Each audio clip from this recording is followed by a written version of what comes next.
Ձեր ուշադրությանն եմ հրավիրում կարկառունը տիրավախախտումներից մեկը։ Այս կադրերը վարորդական վկայականի գործնական քննության ընթացքում իրականացված օպերատիվ հետախուզական միջոցառման տեսագրությունից են։ Ըստ քննիչի տեսագրությունը վկայում է, թե ինչպես է գործնական քննության ժամանակ տեխնացուն թույլ տալիս մի շարք խախտումներ, սակայն այդուհանդերձ ստանում է վարորդական վկայականը։ Սա գետ է։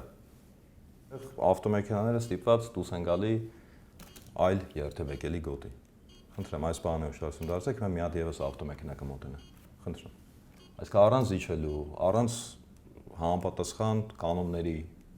մարդը ուղղակի որոշել է, որ հետևյալ կերպ պետք է ավտոմեքենա շրջադարձ իրականացնի։ Մեկ այլ խախտում էլ քննության մասնակիցը թույլ է տվել կայանման ժամանակ։ Այստեղ երկու գիծ է խախտվում։ Ոչ միայն այս կողայինը, որ հիմա կկանգնի, այլ նաև հետևը։ Խնդրեմ ուշադրություն դարձրեք։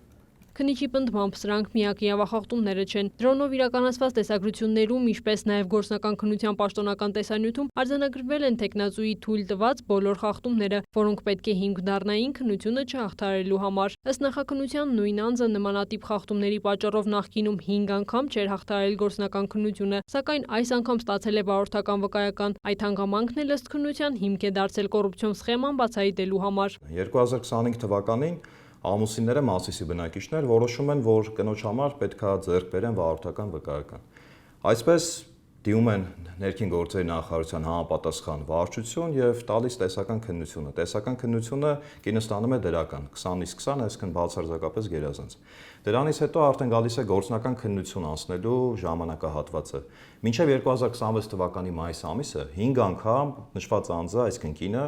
տալով քննությունը ստանում է բացասական գնահատական։ Դրանից հետո հասկանալով, որ այլ տարբերակ չկա, որոշում է զարտուղի ճանապարհներով, այսինքն կաշառք տալու միջոցով ստանան վարորդական վկայականը։ Ամուսինը դիմել է իր ընկերոջը, որը ծանոթացրել է միջնորդ անձի հետ։ Պայմանավորվածություն է ձեռք բերվել, որ վարորդական վկայականը ստանալուց հետո միջնորդ անձի միջոցով տեսուչին պետք է փոխանցվի 300,000 դրամ կաշառք։ Մայիսի 11-ին Արտաշատի հաշվառման քննական բաժանմունքում անձը մասնակցել է գործնական քննության եւ ստացել վարորդական վկայական։ Տեսագրությունում երևում է նաեւ, թե ինչպես է քննության ավարտից հետո քաղաքացին լուսանկարում ստացած վարորդական վկայականը։ Կաշառք ստանալու օժանդակողը մոտենում է տրամադրում դատարկ ծխախոտի տուփ, որպեսզի գումարը ակնհայտ ձևով չտրամադրվի, այլ քողարկված։ Անգամ ուղղորդում է, թե որտեղ կարելի է գումարը տանել եւ տեղադրել, որովհետեւ հնարավոր է այդտեղ տեսանկարող սարքերը առկա չեն։ Կինը վերցնելով ծխախոտը եւ իր մոտ է գտնում է գումարը։ Գնում է այդ համապատասխան գործողությունը իրականացնի։ Դրանից հետո մոտենում, տրամադրում արդեն ոչ դատարկ ծխախոտի տուփը լի գումարով եւ տալիս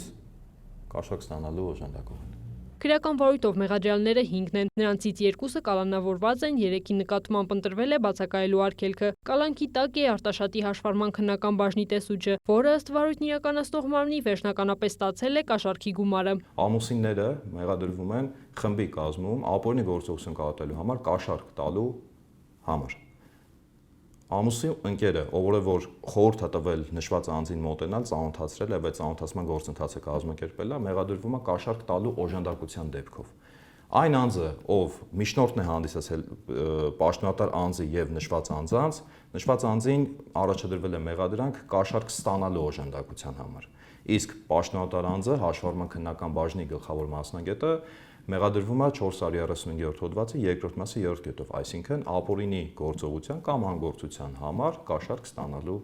համար։ Քրեական վարույթով կաշառք տալու մեջ մեղադրվող ամուսիններն ու նրանց ընկերը ընդունել են մեղքը, համագործակցել նախաքննական մարմնի հետ եւ ներկայացրել դեպքի մանրամասները, իսկ կաշառք ստանալու մեջ մեղադրվող պաշտոնատար անձն ու նրան օժանդակողը մեղադրանքը չեն ընդունում, ներկայացնելով վարկածներ, որոնք ըստ քննության ամբողջությամբ հերքվել են։ Քրեական վարույթը ուղարկվել է հսկող դատախազին մեղադրական եզրակացությունը հաստատելու եւ դատարան փոխանցելու նպատակով։